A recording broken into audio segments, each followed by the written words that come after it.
an e-bike ride. And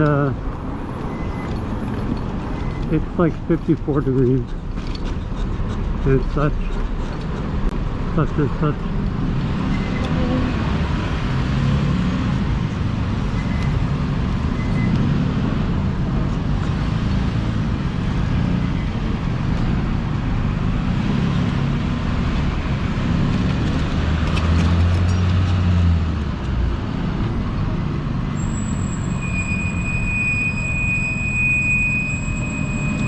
We'll go this way.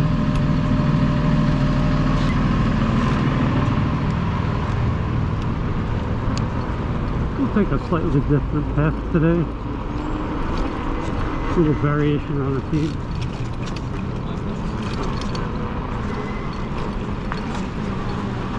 I've been struggling with the OEM mounts for the brake calipers on this e-bike. For years, actually, I had this problem, but I've been finally like tackling it, figuring it out. And I'm gradually filing down the caliper adapter, so it'll eventually, at some point, fit the caliper correctly.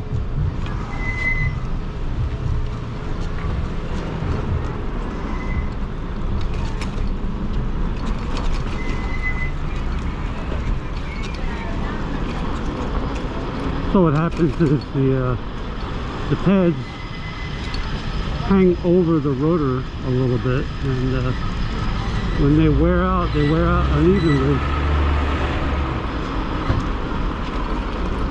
and you only get the use of half the pad, half of the life of the thickness of the pad, because once it starts overhanging a little, it doesn't grip the rotor anymore correctly, so you wind up with a little brake slippage. So every time I service the brakes, I file down the adapter a little more. I mean, the right way to do it is to use a grinder, actually measure the caliper and how much you want to grind down. So I'm doing a little by little manually with the file, because I don't want to purchase a grinder just for this. One use, one time use.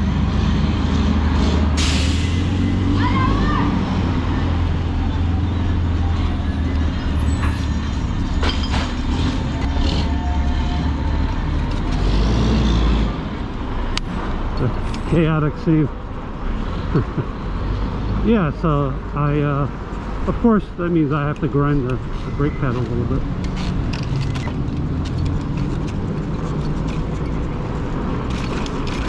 So now my front brakes are gripping correctly.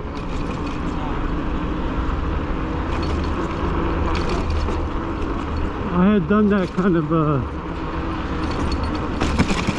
workaround on the rear brake, but I did it differently on the rear brake. I used a smaller spacer for a smaller rotor size, and then I added bolt spacers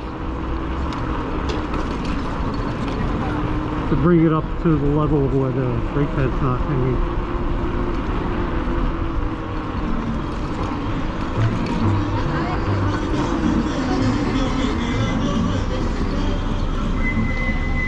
Rear lights on.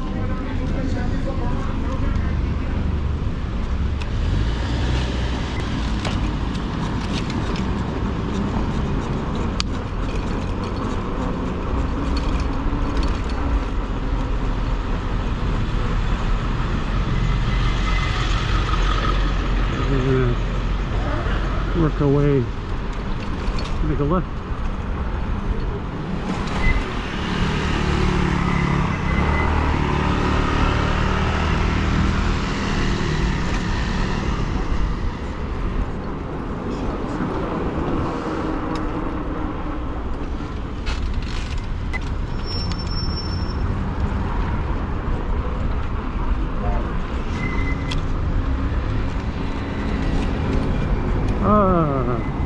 They have all sorts of blockage over there. Okay, we'll go this way.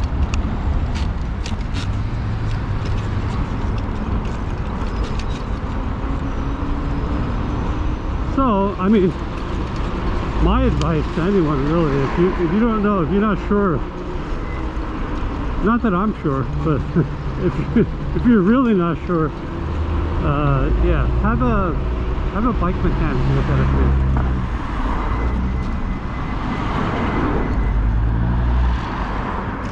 you. They can do it the right way instead of the shortcut way.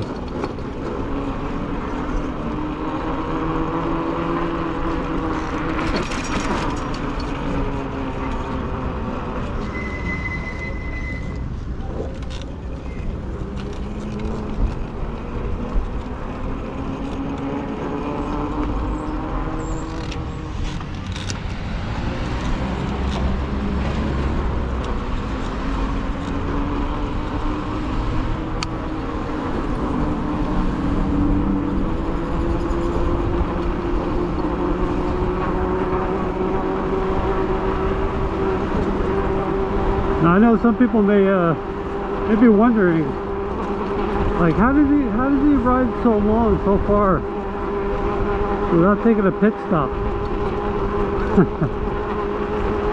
Not to be gross or anything, but I make sure that all my pit stops are taken care of before I head out. I'll often delay the ride just to make sure.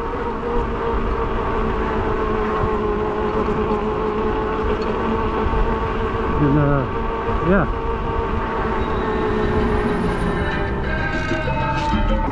I mean, that's part of eating healthy, you know.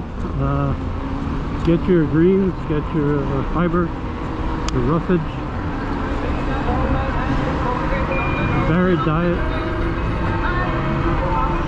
Go easy on the foods that resemble glue. Basically.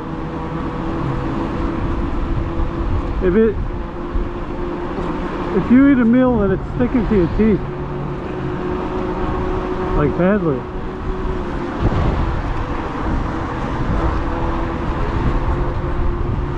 that's what it's doing to your digestive tract and your arteries. So, I'm not a doctor, I'm not a nutritionist, but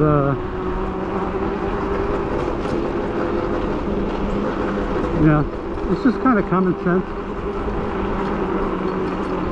Like you take care of your e-bike, it takes care of you. You take care of your body, it takes care of you. And you can extend your rides.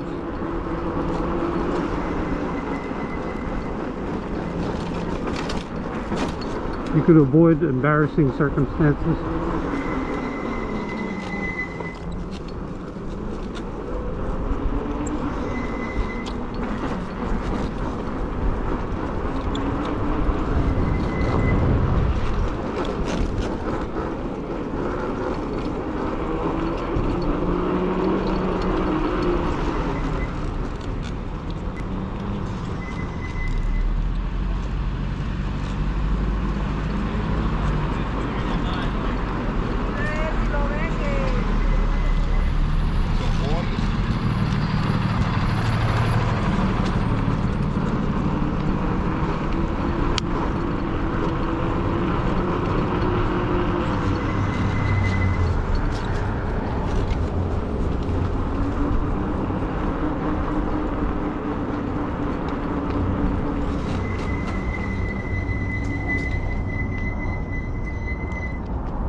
To the monastery from here.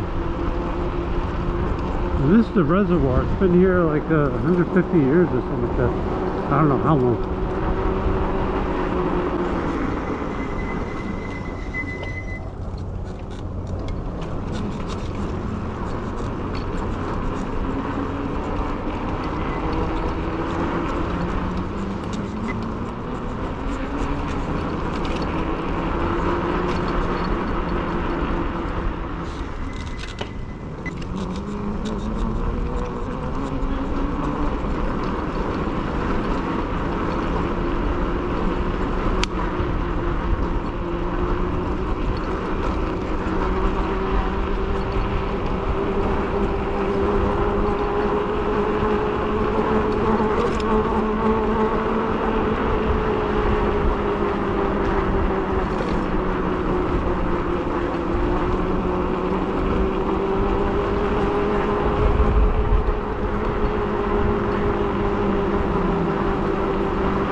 Yeah, so I guess we're getting probably 30s or 40s temps tonight. I don't know. We are near the end of November, so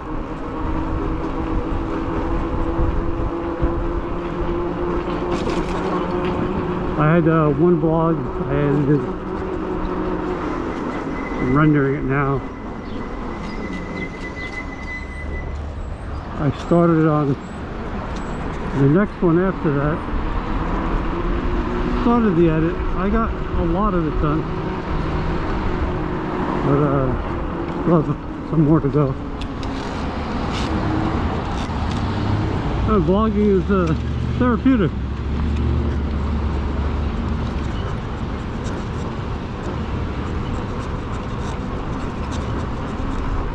And I like sharing the hobby. I like to promote the hobby, you know. It's like a win-win. I know I mention it sometimes, but I'll mention it again. Basically, you see, I tend to be worried about security and stuff, so I wear a camera to record my rides for security in case any shenanigans happen, right? So I archive the footage because if anything important comes up, I can go back to the footage and, you know, whatever, right?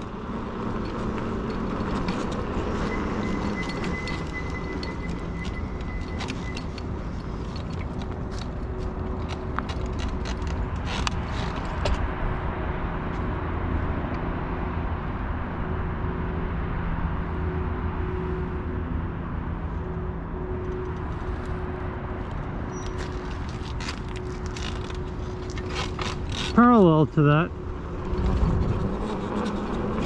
I have a computer hobby.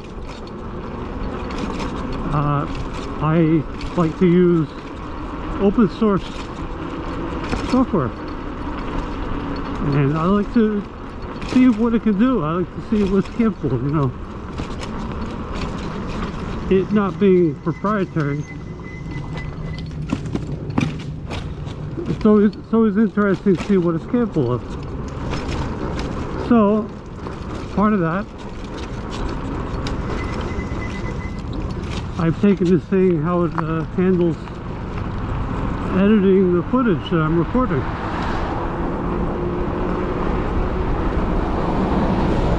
Also, I like to buy old, outdated machines, refurbished machines, and put them to good use, you know. Make a garbage computer and make it do something good, right?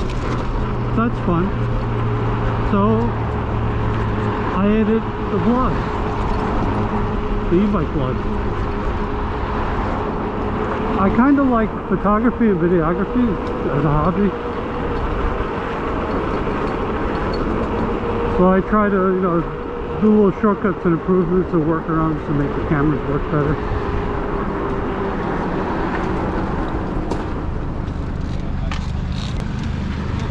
So it's like a confluence of interests and hobbies that wind up turning into a YouTube vlog, e-bike vlog. And so I share it, and no, I let people enjoy it, you know. Maybe they get inspired, maybe they do the same thing, or maybe they pick apart what they like. Maybe they get some ideas for videography. Maybe they get some ideas for e-biking.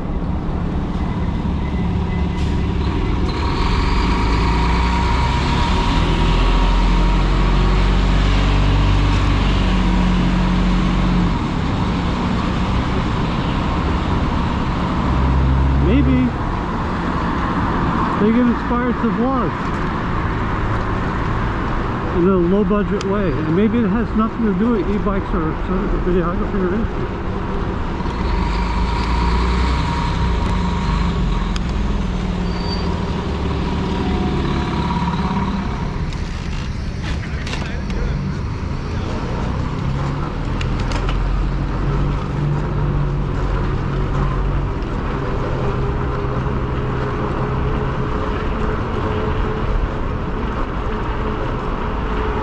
Maybe somebody gets an idea for a cooking vlog, or some other thing whatever they're working on. I don't know.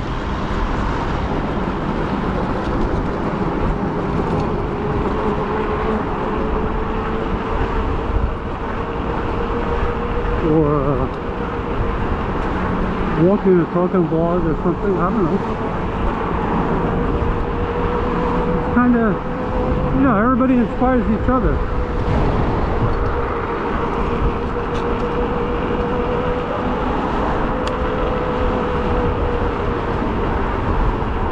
I know what got me started with e-bike vlogging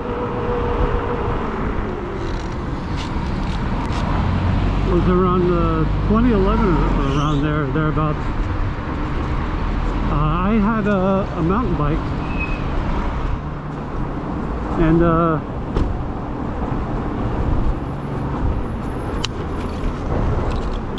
I had found out about a deal, a little keychain camera.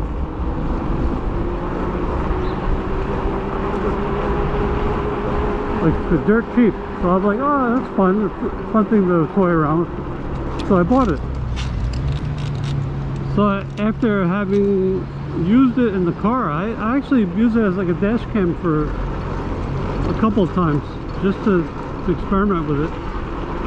And I'm like, wow, they can use it as a dash cam. What if I tape the little keychain camera to my helmet, bicycle helmet, and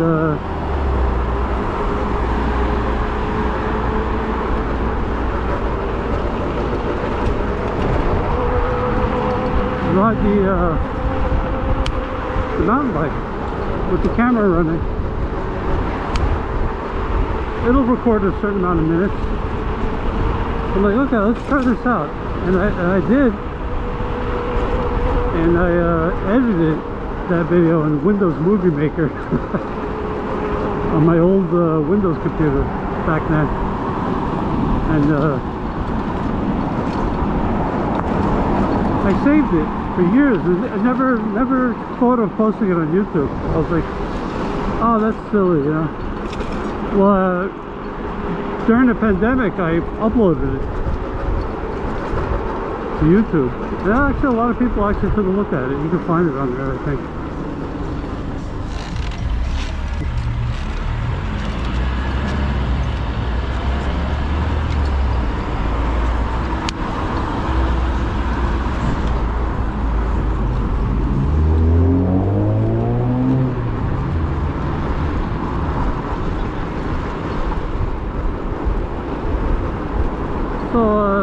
Yeah, I had already started e-biking before I uploaded it. But around 2018 or 2019, I had already been a year or two into e-biking. What are you doing?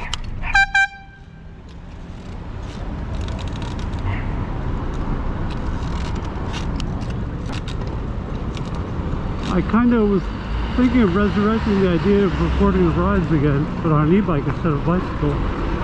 And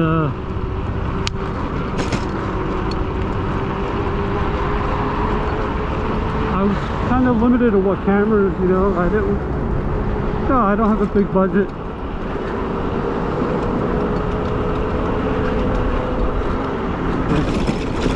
So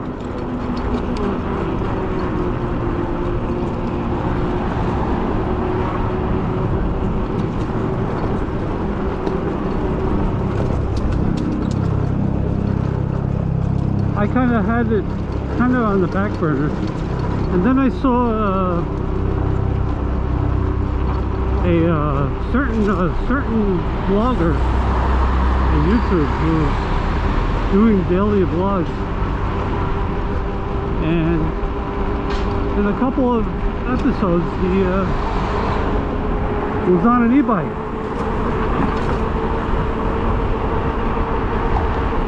And I was like, hey, I did that with my bicycle, but he's using a better camera. So I started paying attention to what cameras he's using, and I think he was using mixed cameras. In some shots he had an assistant. He paid an assistant to ride along with him and record him on a handheld Canon camera rig.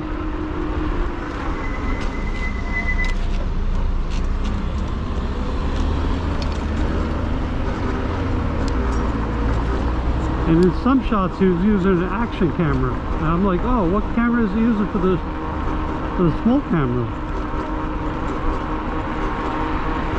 Yeah, I'm like, that's interesting.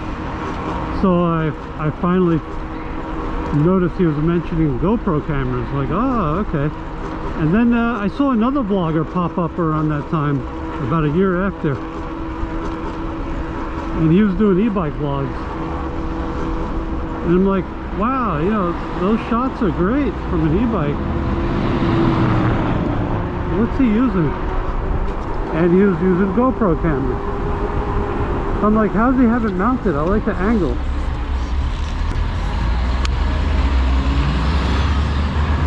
Focus on his camera mounted too much at first, and then I had acquired a very dirt cheap refurbished GoPro Hero 7 White,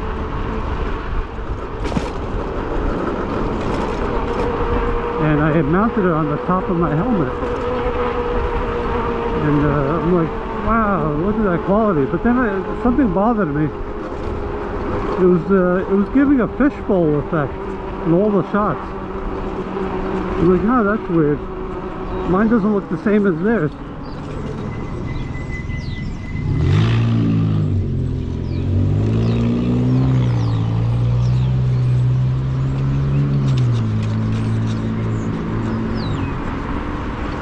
And then I had acquired the big e-bike, this one.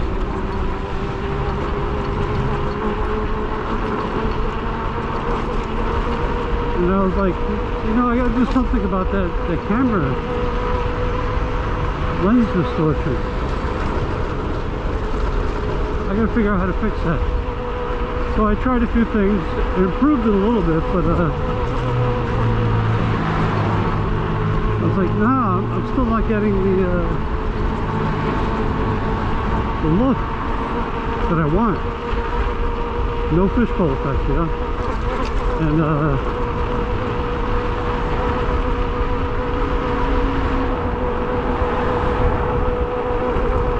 I started paying attention more to how these vloggers were setting up the camera on the helmet. And that's when I saw a few selfie shots on their social media. And I'm like, ah, they had the camera hung low on the chin of the helmet.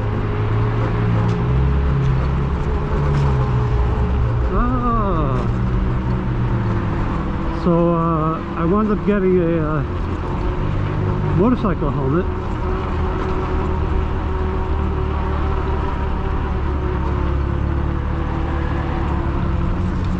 Got the chin mount.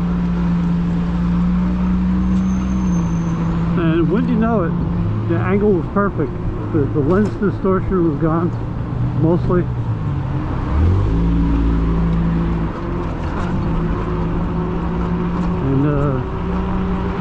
I was getting the shots that I wanted. And all of that to explain that, yeah, when you're vlogging and you're picking certain camera angles, certain setups,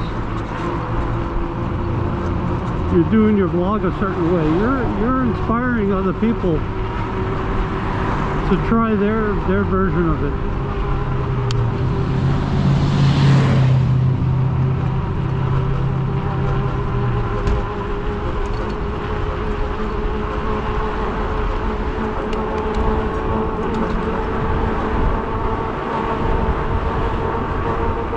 You're promoting your hobby by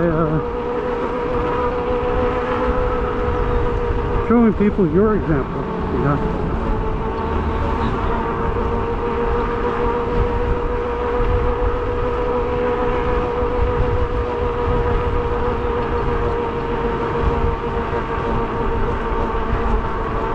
We're gonna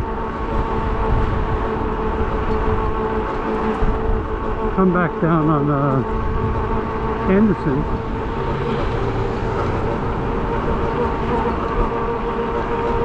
Or maybe not, maybe it'll come down Bergen Boulevard.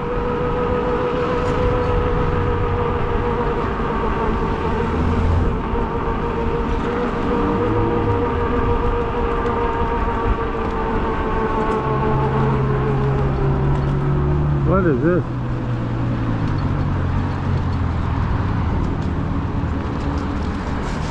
Looks like they gutted a dental office.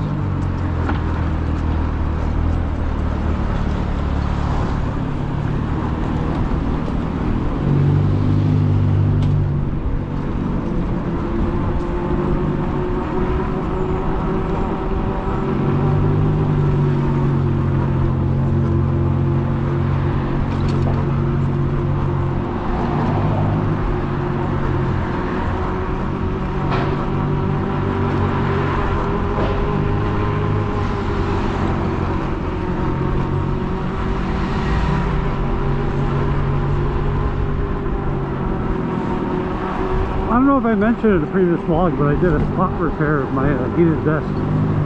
The pocket was coming apart at the seams, so I stitched it up with my handy sewing skills.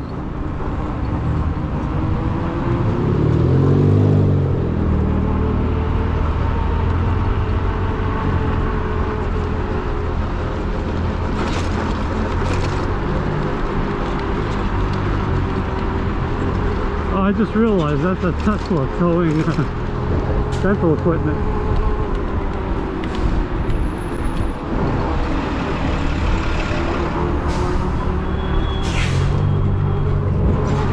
We're actually going to make the left, so I think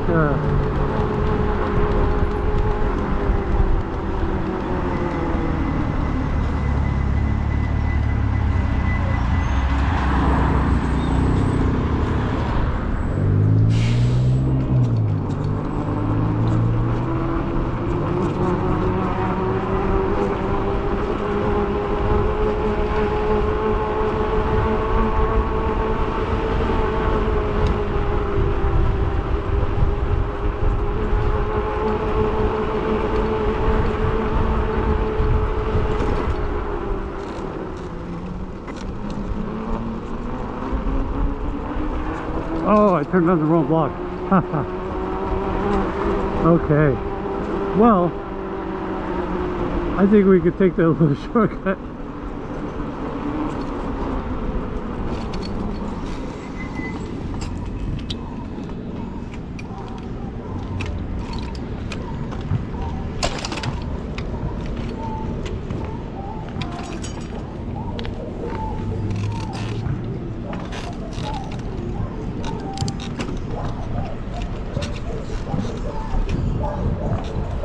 What's going on?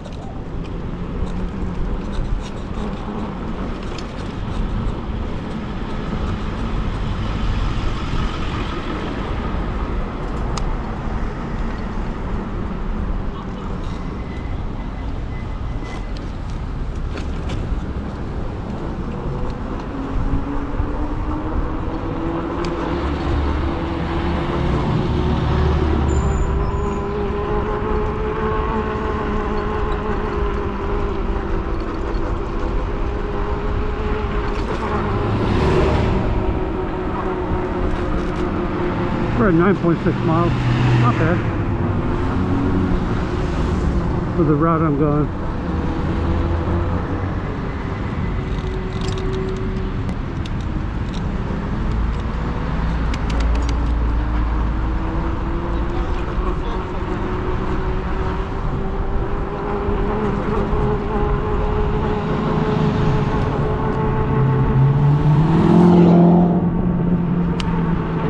When your car goes raw.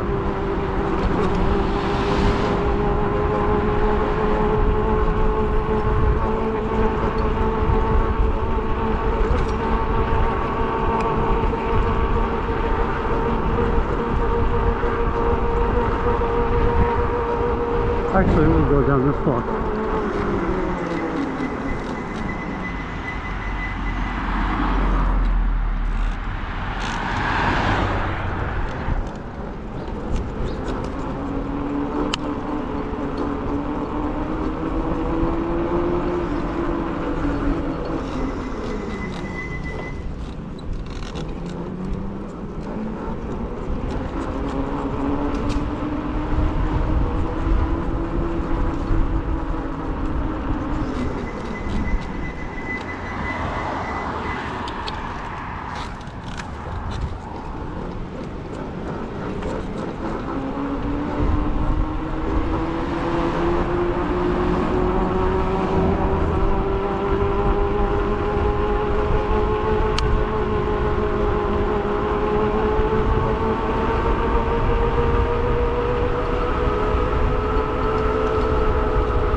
Truck.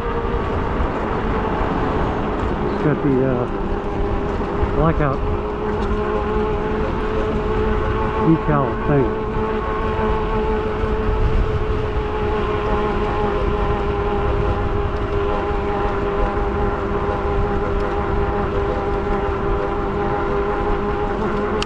I signaled left to the guy behind me, so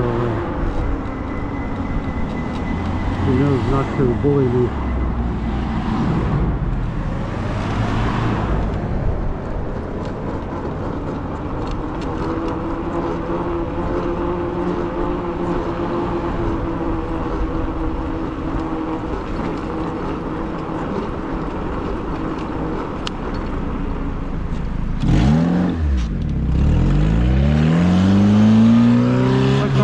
almost as small as my e-bike.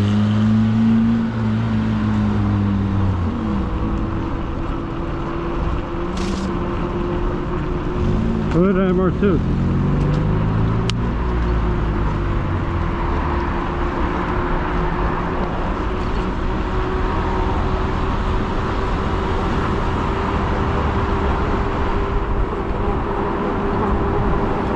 I think, yeah.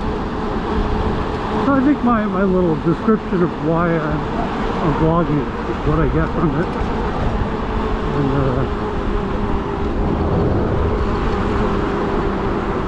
what it's all about, you know. I think it's pretty concise, pretty quick. So I'm gonna let the tape run out. I hope you got something out of this vlog, and I hope you're getting something out of e-biking. So be good, be careful, be safe, wear a helmet. That's gonna be the ride. That's gonna be the vlog.